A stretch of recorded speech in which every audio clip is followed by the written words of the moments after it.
Living in the North has both its advantages and disadvantages. Some of those disadvantages being the weather. A lot of people often say that where they live, that they have the most unpredictable weather around. In my experience, that hasn't been the case at all. Well, not until I had moved to where I currently live, that is. I had moved to the Upper Peninsula of Michigan half a year ago. I had been hard-pressed to relocate for work, and much to my dismay, I agreed. I was forced to choose a new residence in the rural regions between the cities, as the prices for houses were just a tad bit outside my budget, the closer towards the cities we got. The place I found was a quaint farmhouse that seemed placed haphazardly off an interstate. If you've ever gone on a long cross-country drive before, and have spotted houses in the middle of nowhere and have asked yourself, gee, I wonder who lives out there, the answer is me. The house wasn't by any means a hovel, nor was it truly a farmhouse.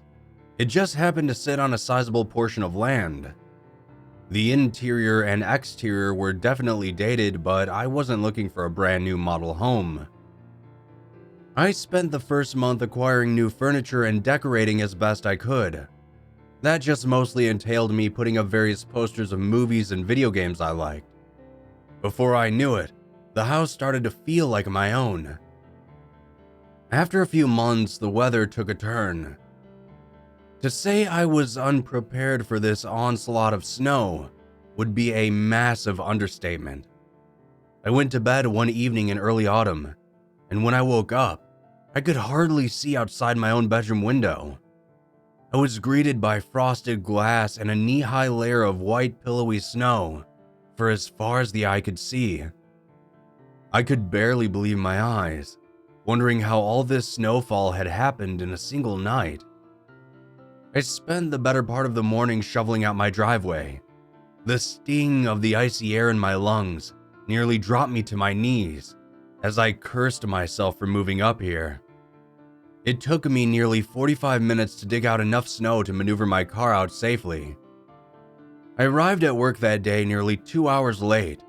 My boss scolded me for my tardiness, and a coworker whom I had chatted with a few times since moving up here cracked jokes about me being wet from the snow. Upon realizing my unfamiliarity with the cold, my boss became a bit more lenient towards me. He even gave me some helpful advice going forward.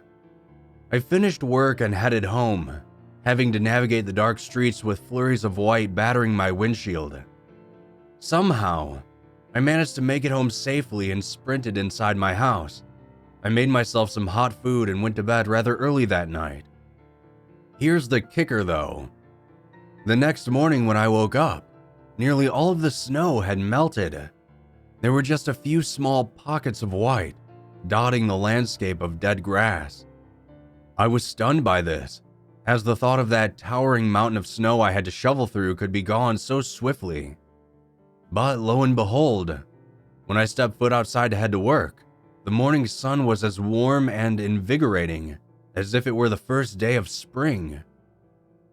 I arrived at work on time and spent the morning chatting with my coworker. He seemed to brush off my confusion with an aloof attitude. He said in passing that the weather was always like that around this time, and honestly, that revelation didn't sit well with me. But it was what he said next that stuck with me. He said just wait until it really gets cold out. An almost glazed over look overcame him when he said that, like he was remembering something, but it only lasted momentarily. About a week ago, I was watching the local news and they were telling everyone to prepare for a storm that would be barreling down on the area soon. I did my best to stock up everything I would need to ride it out. My boss even gave me a call to let me know that work would be canceled for a few days. He became sort of quiet on the line, before saying that I need to stay inside. I laughed in agreement, though I could hear a faint bit of trepidation in his voice when he told me that. Still, I thanked him for the advice and hung up. I woke up in the middle of the night to the sounds of howling winds and rattling window panes. It sounded like the shrieks of dying animals drifting along with the snow outside. I stood up and peeled back a curtain to see a wall of black and white battering at my window. It was unlike anything I had ever witnessed before, and it was far, far worse than that laughable snowfall I had received leading up to this. The next morning, nearly half of my entire house had been submerged by the snow, and the blizzard wasn't letting up. The black backdrop of the lightless sky was now replaced by a cloudy haze.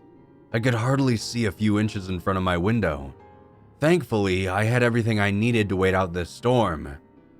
I made myself some food and spent the day watching TV. Honestly, I was surprised my power was still even holding out. On the second night of the storm, I began to hear something different. It honestly sounded like people screaming in pain, like someone had been injured and was begging for help out in the cold snow. I thought for a moment I heard the words, "Please help us." But again, as quickly as it came, it was gone. I hoped no one had gotten stuck out there, but I figured it was just the bad weather playing tricks on me. The following morning, as I was standing at one of my living room windows sipping my morning coffee, I thought I had spotted something through the blinding snowfall. Shapes moving along the surface of the snow. Shapes cutting out unusual silhouettes on the blurry horizon. As I squinted my eyes to try and see them more clearly, they would just fade from view entirely. I rubbed my eyes, dismissing it all as early morning fatigue and bad weather. Just as I was taking a final sip from my coffee, I looked out one last time, and for a moment, I could have sworn I spotted multiple figures, all standing perfectly still, facing my house, as if I were looking at a crowd of people, and then the entire crowd stopped to face me. I felt a chill drift across my shoulders, and it forced me to turn away from the window momentarily. When I turned back, that sensation and those figures were gone. Then, last night, something truly horrifying happened.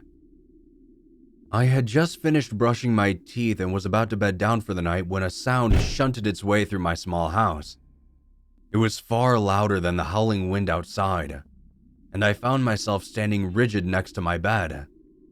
Someone was pounding on my front door. I crept through my darkened house and stood a few inches away from my front door. For a moment, I thought I was simply hearing things, but as the thought crossed my mind, another series of knocks pelted at the wood. I walked over to my large living room window and attempted to see who was standing out there.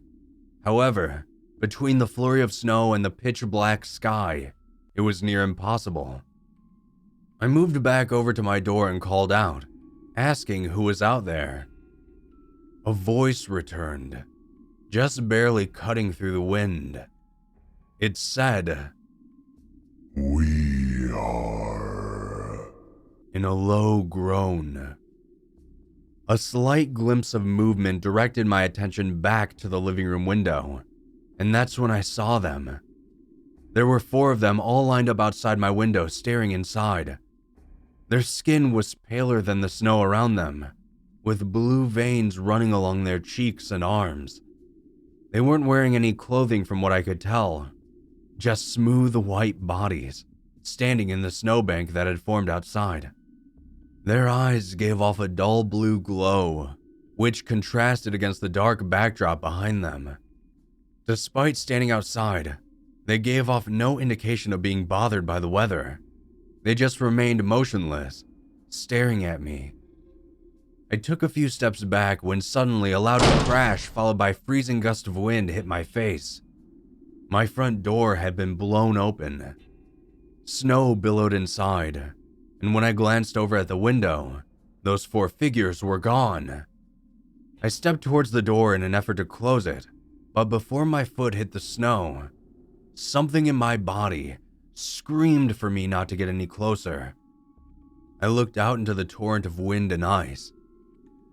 In a flash, a figure appeared in front of me. a towering creature of ivory skin. Its narrow blue eyes were fixed upon me. It raised its hand, and I took note of its long fingers ending in razor-like nails. The tips of its fingers transitioned from ghostly white to a slate black, like it had dipped its fingers into ink. The low groan returned, and a voice emanated from this creature. We are many. As my eyes drifted towards its face, I realized that there was no way for this thing to be speaking to me. It had no mouth, just smooth flesh from its eyes downward. Seeing this, I turned and ran towards the back of my house. I stumbled a few times, slicing my hand open on my coffee table as I used it to catch myself. I lunged into my bathroom, slamming and locking the door behind me. I found my first aid kit and began wrapping my hand as I sat there trembling on the rim of my bathtub. Once my hand was bandaged, I attempted to steady my breath, and then I began to listen. A minute passed. 5 minutes passed. 30. An hour. Before I knew it, it was already well into the morning, and I was still too scared to open my door. The sun began to seep in through my bathroom window, and for the very first time that night, I sighed with relief. I unlocked my bathroom door and slowly pulled it open. I looked around and found an empty, cold house. I stepped outside of my bathroom and immediately lost my footing. I regained my balance and looked down. There were numerous small puddles, all formed outside of my bathroom door, all roughly the size of footprints. There were at least 60 small puddles throughout my living room, leading towards my bathroom. I shut my front door and slumped onto my couch. I was at a loss for words. I had no idea what to think about what had occurred. I had so many questions, but I was far too exhausted to think about it anymore. I turned on my TV to fill the silence, so I could take my mind off what had just occurred. As the news anchors droned on and on, one thing caught my ear just as I was about to drift off. They said that the worst of the storm was still yet to come.